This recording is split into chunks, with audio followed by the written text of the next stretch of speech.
नमस्कार प्रणाम, हम बिक्की राज और आप देख रहल बानी भोजपुरिया रिएक्शन। तो कैसन बानी आप लोग जा दोस्तों लोग, आज हम बात कर रहे बानी मनी मेराज के उस सॉन्ग के बारे में जो आप सॉन्ग सुन रहे हो के नायका ड्रेस जौन गाना बा हम पहनले बानी नायका जमाना के ड्रेस देख के मन करता रहा अपन फ्रेश। वाह लाजवाब सॉन्ग बा भोजपुरी में। जे प्रकार मनी मेराज और लेडीज एक्ट्रेस जोन बारी मनु द ग्रेट, लाजवाब इन लोगों के जोड़ी बा भोजपुरी में, कमाल के सॉन्ग बा। तो बिना देर कैले हमने के लेके चलते इंसान सॉन्ग की तरफ। देख स्टार्ट।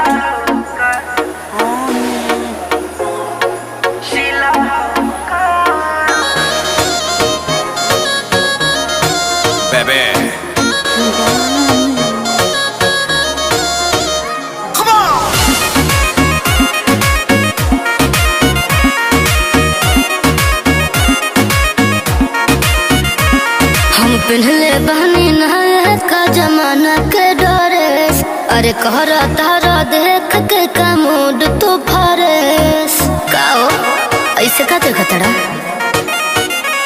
हम पहले बहनी नहायत का जमाना के ड्रेस, अरे कहरा तारा देख के का मूड तो फरेस। ए दिल्ली वाली तू ही लाल किला हो का, देखा तोहरा नीला नीला बातुशिला हो का, अरे तोहरा नीला नीला बातुशिला हो का।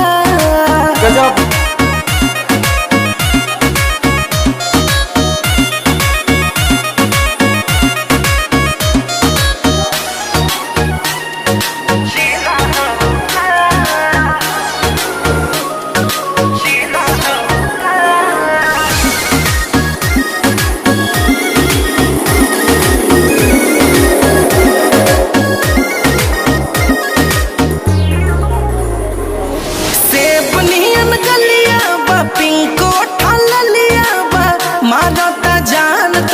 कान में के बलिया बा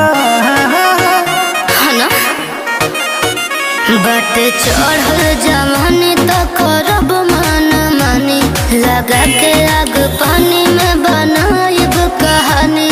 चावल सिझात बेलो गरम पतीला हो का, तोहरा नीला नीला बातुशिला हो का, नाना तोहरा नीला नीला बातुशिला हो का।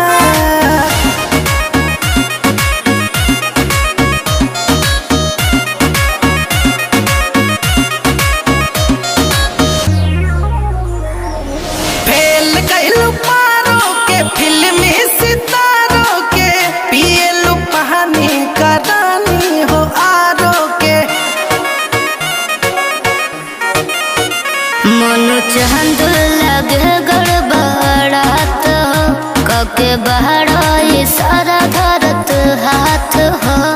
कि कहबो कुछो बोले लो नशीला हो का, तोहरा नीला नीला बातुशिला हो का, तोहरा नीला नीला बातुशिला हो का।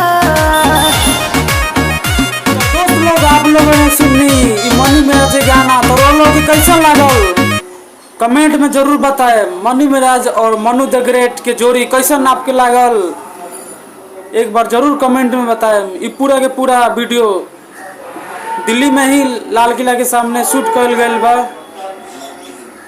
बहुत अच्छा क्वालिटी बाटे, बहुत अच्छा लोकेशन दिखाओ। जय हिंद, जय भोजपुरी। फिर मिले हम लोग से नेक्स्ट वीडियो में।